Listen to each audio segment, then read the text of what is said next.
There's a recipe that shouldn't exist.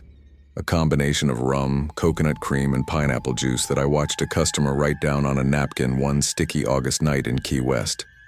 The proportions were perfect, the technique flawless, but the man who showed it to me had been gone for 3 years. I know because I served him his last drink before he walked into the ocean and never came back. My name's Jason Fox, and I've been pouring drinks in bars across America for over 2 decades. I've heard thousands of stories, served tens of thousands of customers, but there are some moments that you just can't forget. Some recipes that shouldn't work the way they do. This is one of those stories. The Conch Republic Bar sat at the edge of Duval Street, close enough to hear the tourists, but far enough to maintain some dignity. I'd been working there for 6 months, rebuilding after a rough patch in Baltimore. The Ravens had a terrible season, and I needed sun and distance. Key West offered both, plus tips from cruise ship passengers who didn't know what drinks should cost. Marcus Chen had been a regular before my time. Everyone who worked there longer than a year knew his name. He'd been a marine biologist at the research center, came in every Friday, always ordered the same thing, a Piña Colada with specific proportions that nobody could quite remember. The bartender who served him, Tommy Reeves, had tried to recreate it dozens of times after Marcus disappeared. But something was always off. Too sweet, too thin, too heavy on the rum. Tommy eventually gave up and took a job in Miami. I learned about Marcus from Linda, the day manager who'd been there since the place opened in 1987. She mentioned him casually one afternoon while we were cutting limes, the way you mention weather or traffic. A nice guy, brilliant with marine life. Walked into the water one night after his divorce and never walked back out. They found his shoes on Smathers Beach, nothing else. Linda said it like she was reading a grocery list, but I noticed she stopped cutting and stared at the lime in her hand for a long moment. The weird part started 3 months into my shift at the Conch Republic. A woman sat down at the bar around 9 in the evening, wearing a sundress that looked expensive and sunglasses she didn't take off despite the dim lighting. She ordered a Piña Colada, but before I could reach for the blender, she pulled out her phone and showed me a photograph of a drink. The cocktail in the image was pale yellow, almost translucent, with a perfect foam cap and a single orchid garnish. She told me her brother had shown her this exact drink at this exact bar 4 years ago, and she'd been trying to find it again ever since. She'd been to 17 bars in Key West. The Conch Republic was number 18. Her voice had a desperate edge, like she was looking for more than just a good cocktail. I made her my standard Piña Colada. She took one sip and shook her head. "Not the same," she said. The one her brother made her taste had something else. Something she couldn't identify. It wasn't sweeter or stronger. It was different, like the drink understood something about her. "I know how that sounds," she added, "but I'm not wrong." She left a $50 bill and walked out. 2 weeks later, a man in his 60s sat in the same stool. He didn't order right away, just studied the bottles behind me like he was reading a foreign language. When I asked what he wanted, he described a Piña Colada he'd had at the Conch Republic 7 years earlier. Made by a guy named Marcus, he said, a scientist who bartended on weekends for fun. The man told me that drink had changed his perspective on something important, though he couldn't explain what. He'd come back hoping to taste it again, knowing it was probably impossible. I made my version. He tasted it and smiled sadly. "Close," he said, "but not quite." He thanked me and left without finishing the glass. That's when I started asking questions. Linda didn't remember Marcus ever working behind the bar, but the owner, an old guy named Fletcher who only came in for monthly inventory checks, confirmed it. Marcus used to cover weekend shifts when Tommy needed time off. Fletcher said Marcus treated bartending like chemistry, measuring everything precisely, taking notes. He'd been working on some personal cocktail project, trying to create the perfect version of classic drinks. I found Tommy's number in the back office files and called him. He remembered Marcus clearly. Said the guy was obsessive about proportions and technique. Marcus believed every cocktail had an ideal mathematical ratio, a balance point where all the ingredients harmonized perfectly. He'd been working on Piña Coladas for months, convinced he was close to solving it. Tommy said Marcus had filled a whole notebook with attempts, adjusting ratios by fractions of ounces. The notebook wasn't at the bar anymore. Linda thought Marcus's ex-wife might have taken his belongings after the incident, but nobody had contact information for her. Dead end. Then the dreams started. Not every night, but often enough to notice. I'd dream about standing behind the bar at the Conch Republic, and Marcus Chen would be sitting across from me. I'd never seen a photo of him, so my brain invented a face. Middle-aged, tired eyes, the kind of quiet expression people wear when they're working through a complex problem. In the dreams, he'd write something on a napkin and slide it across the bar. I'd look down, but the numbers would shift and blur before I could read them. I'd wake up frustrated, feeling like I'd forgotten something important. The fourth customer appeared on a Saturday night in late September. A young woman, maybe 25, with red hair and a nervous energy. She sat at the bar and immediately asked if I knew how to make Marcus Chen's Piña Colada. She'd heard about it from her aunt, who'd tried it once and never stopped talking about it. The aunt had passed away last year, and the niece wanted to taste what had meant so much to her. I made my standard version. She tasted it and tears formed in her eyes. "It's good," she said, "but it's not right." She could tell. She didn't know how, but she could tell. Before she left, she mentioned something strange. Her aunt had told her the drink tasted like understanding, like someone had listened to something she hadn't said out loud. The niece apologized for sounding ridiculous, paid for the drink, and left. 4 people in 3 months, all looking for the same impossible cocktail, all describing it in similar strange ways. A drink that understood them. A drink that changed something. I started experimenting after closing, trying different ratios, different rums, different techniques. I went through 2 bottles of rum and a gallon of coconut cream in a week. Nothing felt right. Linda noticed and pulled me aside. She told me to let it go. Tommy had obsessed over the same thing for months after Marcus disappeared, and it nearly cost him his job. There was no secret recipe, no perfect formula. Marcus was gone, and whatever he'd discovered had gone with him. She said it firmly, but I heard worry underneath. I didn't listen. I couldn't. Something about this puzzle had hooked into my brain and wouldn't let go. I started researching Marcus online, finding old articles about his marine biology work. He'd studied bioluminescent organisms, creatures that produced their own light in the deep ocean. He'd published papers about communication through light patterns, about how some species could convey complex information through timing and intensity. I didn't see the connection to cocktails until I found a blog post Marcus had written 8 years ago. He'd compared molecular mixology to marine biology, talking about how both fields studied interactions between elements. He'd written about balance, about finding the exact point where components work together to create something greater than the sum of parts. The post ended with a line that stuck with me. Sometimes the perfect formula isn't about what you add, but about what you're willing to remove. That night, I dreamed about Marcus again. Same setup, same bar, same napkin sliding across the wood. But this time, when I looked down, I could read 3 words before they blurred. Less is correct. I woke up at 4 in the morning with an idea that made no sense. What if the perfect piña colada wasn't about adding something, but about removing something most recipes included? What if Marcus had discovered that the traditional proportions were wrong not because they needed more, but because they needed less? The next evening I started subtracting. Less coconut cream, less pineapple juice, less rum. I made tiny adjustments, removing 1/4 ounces, then eighths. The drinks got paler, thinner, almost watery. They shouldn't have worked. But around 11 o'clock, after maybe 15 attempts, I made a version that stopped me cold. It was barely there. Translucent, pale yellow, light as water, with almost no body. I tasted it, expecting nothing. Instead, I got a flavor that seemed to expand in my mouth, growing more complex as it sat on my tongue. It wasn't about the ingredients anymore.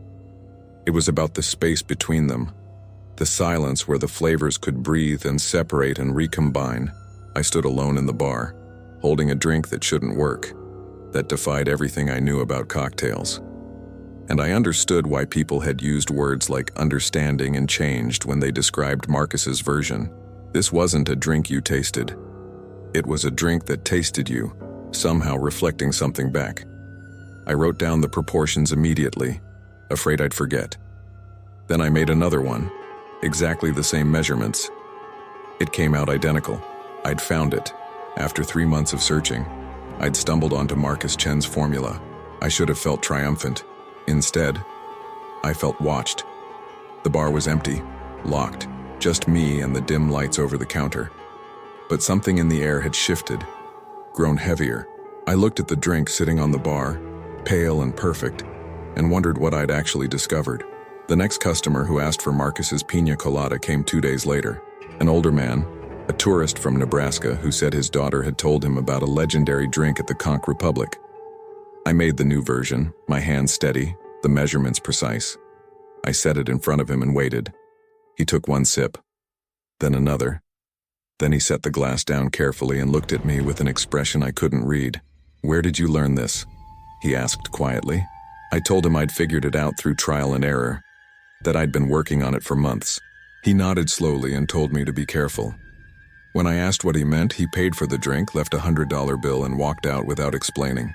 That night, Marcus appeared in my dream again. But this time he didn't slide a napkin across the bar. He just looked at me with those invented tired eyes and shook his head slowly. Then he pointed toward the ocean, toward the dark water beyond the windows, and mouthed something I couldn't hear. I woke up with my heart racing. I made the mistake of telling Linda about the formula the next morning. Her face went pale. She asked me to make her one right then, before the bar opened. I did. She tasted it and set it down immediately, her hand shaking slightly. "That's it," she said. "That's exactly what Marcus used to make. How did you figure it out?" When I told her about the dreams, about the subtracting process, about the strange feeling of being watched, she closed her eyes and took a long breath. Then she told me what she'd never told Tommy or any other bartender who'd worked there. Marcus hadn't walked into the ocean because of his divorce. He'd walked in because of the drinks. The Piña Coladas had started doing something to him in his final weeks. He'd told Linda they were showing him things, teaching him things about the people who drank them. He could taste someone's sadness or fear or hope in the way they reacted to the cocktail. It had started as a curiosity, then became an obsession, then became something he couldn't escape. He told Linda the drinks were connecting him to something in the water, something in the deep ocean he'd studied for so long.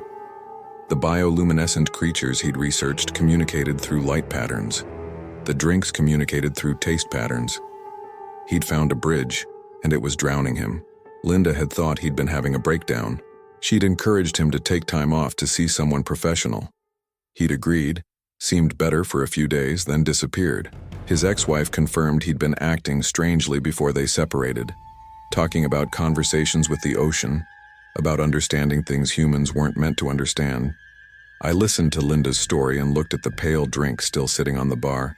She told me to pour it out, to forget the formula, to let Marcus's obsession stay buried. But I didn't. I couldn't. Because now that I'd tasted the perfect version, my regular Piña Coladas seemed wrong, seemed incomplete. I'd crossed a line without meaning to, and I couldn't step back. I started making the drink for customers who specifically asked for it. Word spread slowly, carefully, like a secret being passed through whispers. People came from other keys, from Miami, from further north. They'd sit at the bar and order the perfect Piña Colada without explaining how they'd heard about it. I'd make the drink, they'd taste it, and something would shift in their expression. Some would smile, some would cry quietly, some would sit in silence for a long time before leaving. Nobody ever ordered a second one. They'd thank me, pay, and leave. And I'd feel that watched sensation grow stronger each time. The New York Knicks season started in October, and I'd usually stream games on my phone during slow shifts. But I found myself distracted, unable to focus on basketball. My attention kept pulling toward the ocean, toward the dark water visible through the bar's windows. I'd catch myself staring at the waves, feeling like something was staring back. Fletcher, the owner, noticed the new customers. He asked where they were coming from, why so many people were suddenly ordering Piña Coladas. I told him I'd perfected a recipe. That word of mouth was bringing people in. He seemed pleased until he watched me make one. He stood behind me, observing the proportions, the technique, the pale, translucent result. Then he asked if Marcus had taught me that. When I said no, that I'd figured it out myself, he told me the same thing he'd told Marcus 7 years ago. Some formulas are better left undiscovered. Some balances shouldn't be achieved. He couldn't explain why, just that he'd felt it watching Marcus work, and he felt it watching me now. Something wasn't right about drinks that perfect. I ignored him the same way Marcus had probably ignored him. because by then I was having the dreams every night.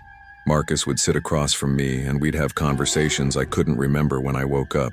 I'd catch fragments, phrases about light and darkness, about communication across distances, about things living in deep water that humans only glimpsed. I'd wake up exhausted, my mouth tasting like coconut and pineapple even though I hadn't drunk anything. The woman in the sundress came back.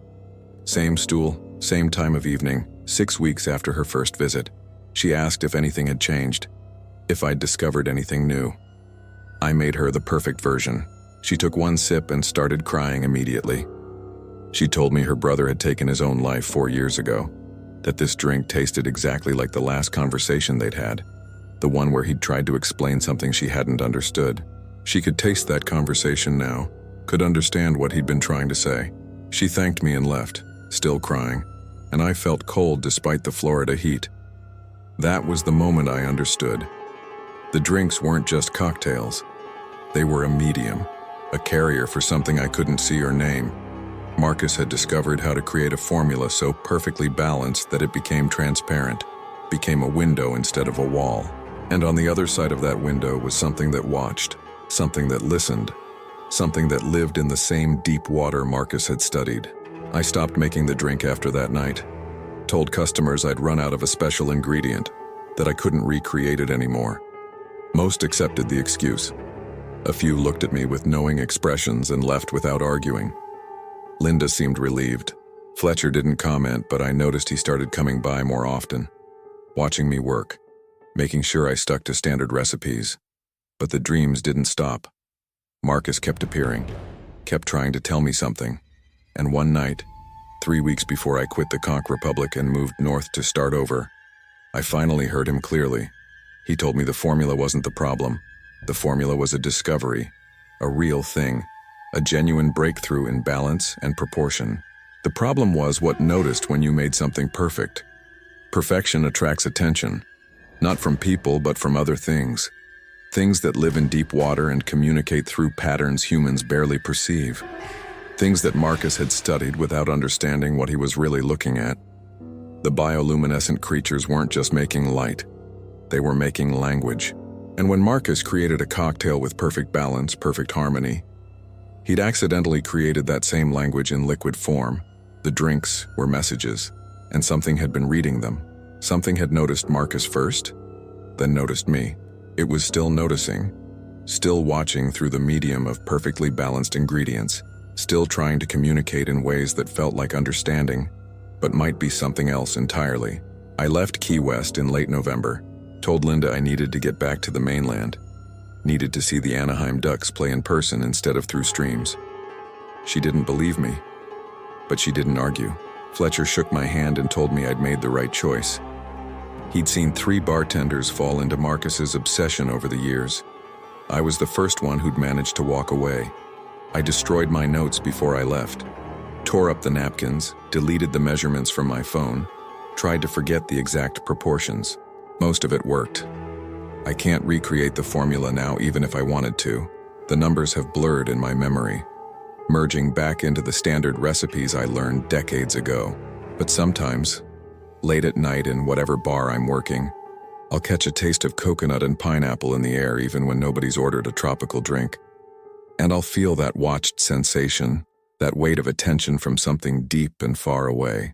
It reminds me that some balances are better left unachieved, some perfections better left undiscovered.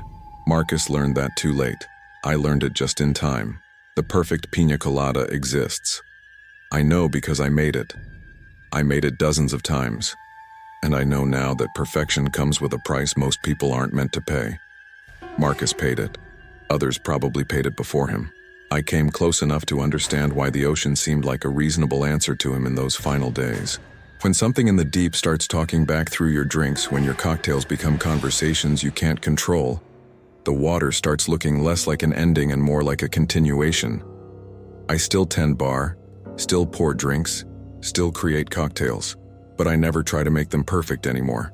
I keep them good, keep them balanced, keep them just imperfect enough that nobody notices. Because I learned what Marcus tried to teach Tommy, what Tommy couldn't explain to me, what I had to discover myself. The space between good and perfect is where things live. Things that notice, things that watch, things that communicate in ways that feel like understanding, until you realize understanding was never what they wanted. Have you ever tasted something that seemed to know you? A drink or dish that felt like it was responding to something you hadn't said out loud? Share your story in the comments below. I read every one, and I promise I'll believe you. Because I've been there.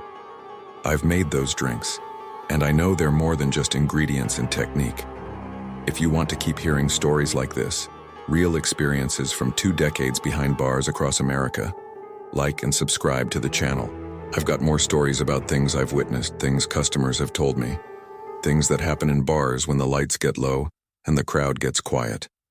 See you in the next story, if you're ready to hear it.